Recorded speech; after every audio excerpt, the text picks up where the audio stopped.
throughout. I mean, man. and I'm hoping that through our collaboration with the Ministry of Culture and Ministry of Sports, that we'll be able to maintain that event as an annual event. Petley was the person spearheading that event, and I'm hoping that they'll take on some folks in terms of planning that event for the future, because it's something that we really need to in culture, Mr.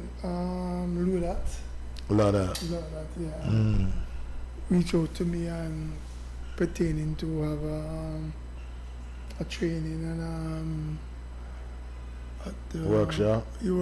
Yeah, at the Christ the King High School. Okay. Yeah, and that really go well. The students and them have, but they really go crazy over the game. Yeah.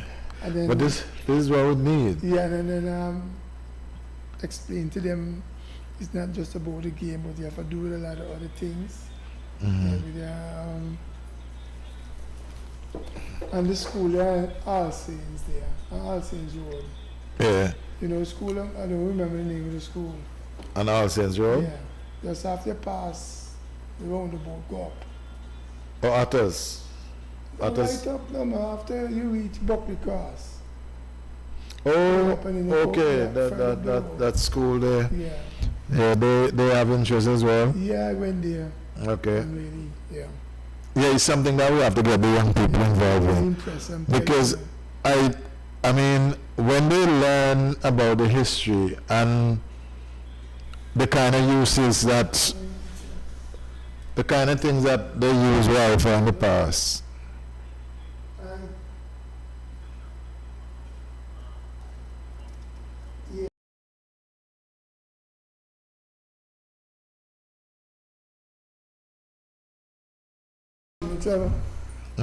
Bathroom or unit.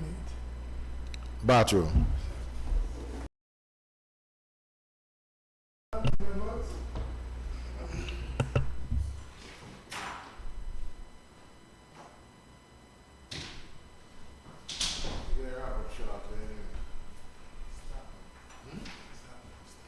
Start now? Okay.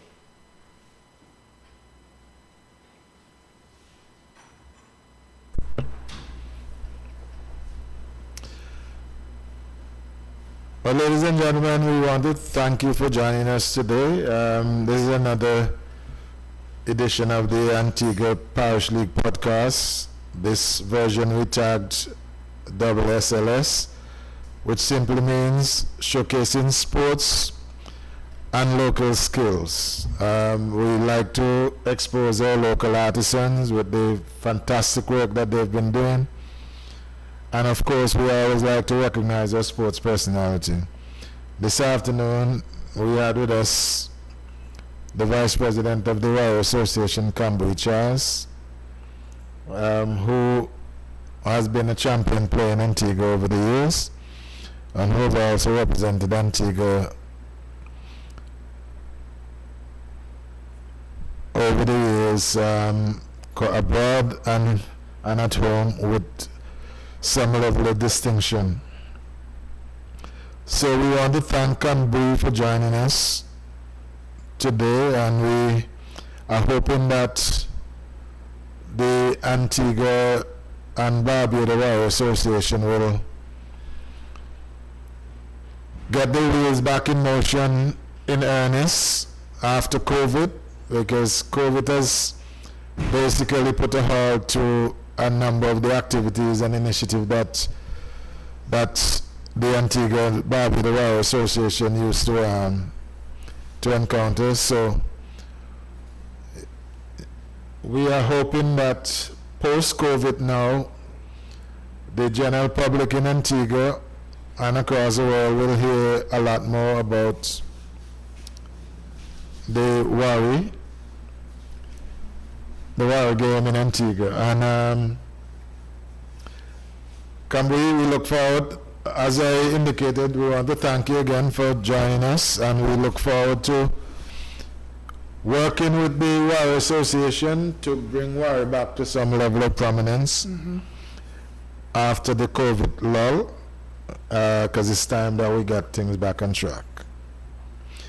So, once again, to our listeners, thank you for joining in, and Kambui, thanks for coming in and chit-chatting with us about the state of Warrior in Antigua. Thank you so very much for inviting me. It's an honor and a pleasure. So, good evening, folks. This is your host, Trevor Simple Simon, signing out until our next edition of Double SLS. Good evening.